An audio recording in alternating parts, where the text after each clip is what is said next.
Welcome back. If this is your first time, I am Kyle and one half of the Wandering Shores. So for about the first 3 years on the road, we were using a makeshift camera. Consists of an old cell phone and some small backup cameras that we bought off Amazon. That worked okay, but it had its limitations. A year ago, we were reached out to by Haloview and asked if we wanted to try out the BT7, and we said absolutely. We did an install video of that back from Durango, Colorado, back in early 2023.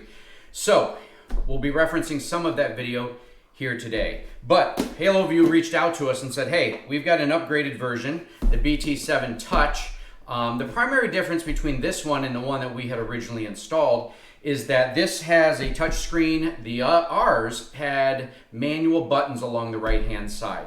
Both of them are 1080p HD resolution, and this one, you will see, does not come with an SD card. So for some of you, you probably saw about 3 weeks ago, we had a driver back into the front of our truck because she wasn't paying attention.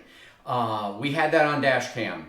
This has the ability to record all video that it is transmitting if you add the SD card. It does not come with an SD card from what we can tell, but that's an easy pickup at a Walmart or anything. So inside the box, you've got the camera, or I'm sorry, the display itself right here, touch screen. You've got all of the cords necessary to charge it with the 12-volt cigarette lighter, as well as the antennas for receiving the signal and sending the signal. You've got, if you wanted to hardwire it into 12-volt, you can do that as well.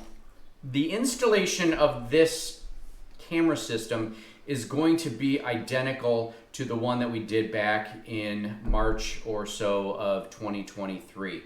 So I'm going to fast forward right now, show you a few of the installation of the actual camera on the RV, and then I'll be back to you to talk to you about this specific one. To the top of our slide.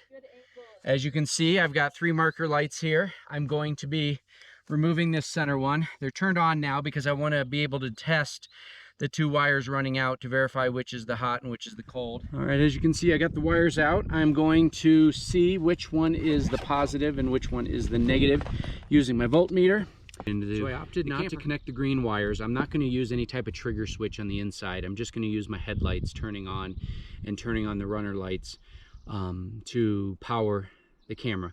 The nice thing about this camera is that it can be running continuously while you're driving down the road, which is what we've been doing with our old version that I had makeshifted from a video many moons ago from Morton's on the Move with an old cell phone, which has been acting up recently. So I'm pretty excited about getting this one mounted. So I've just got the power now. I'm going to go start the car back up.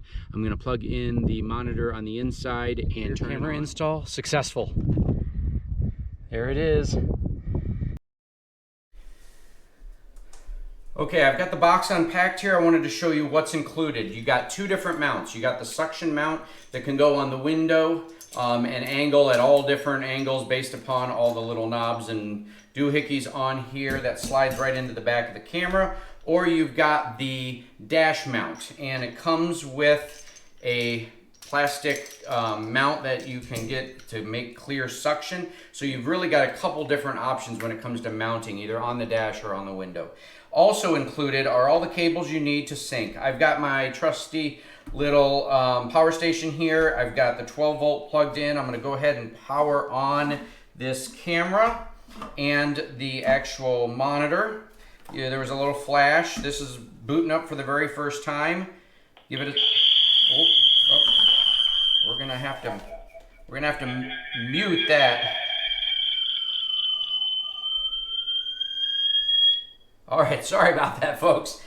This is our first time. You can already see it's already synced up. So I'll show you the GoPro situating right there. We've got me on camera. So you can see that it's working good.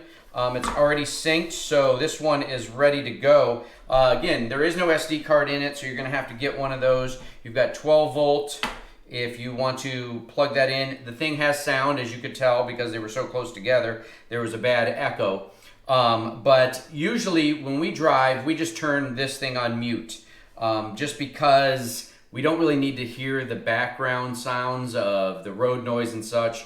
If you're using it as a backup camera to get into a spot, you can then power on or turn on the volume, and this thing has a speaker so you can hear whatever your partner is that's trying to help you get back into a spot, so that's ideal. But for the most part, the primary use for us is an observation camera, so that we have this running 24 hours a day when we're driving down the street. So what do we think about this camera system? It's fantastic. The one we've been using has been great for us. The only real difference between the one we've been using, the BT7 and the BT7 Touch, is it's got a touch screen versus the manual buttons that on ours go right down the right hand side. Now, this one also costs about $50 more, so you got to keep that in mind. If you really would rather save the money than get the touch screen, save yourself $50 and just get the regular BT7 with the manual buttons. The camera system that we already have on there works with this one as well. So in our case, there's no real reason to mount this camera. We're just going to utilize the one that's already out there. However, as you can see, we're broadcasting from somewhere other than our RV, and we are stationary for a few months, and so we're going to have an opportunity to get out and use this one until we hit the road in about a month. And I'm sure it's going to work just as well as the one we've been using. I will say, the first one, and I don't know, I've looked through the box and I've looked through the manual, this one does not come with a antenna wire. Ours originally came with an antenna wire that will allow you to move the one of these antennas a little bit further up on the roof of the RV to get better signal. This one does not come with that, so I can't speak yet as to the quality, but I know we had very, very few interruptions with the old system, and I imagine they've only done things to improve. Maybe that's why they don't have the extension cable, but I do know they sell one that is probably 30 or 40 feet. Ours was like 3. So highly recommend if that's something, you have a really big rig. Our rig is a 20-foot travel trailer when we've got the rear slide in, so keep that in mind. But yeah, 2 thumbs up to Haloview. Thanks for sending this out. We're excited to get it mounted in our vehicle and switch over to the touchless. And if you've got any questions, please put them in the comments below. If not, we'll see you on Sunday for our next weekly video.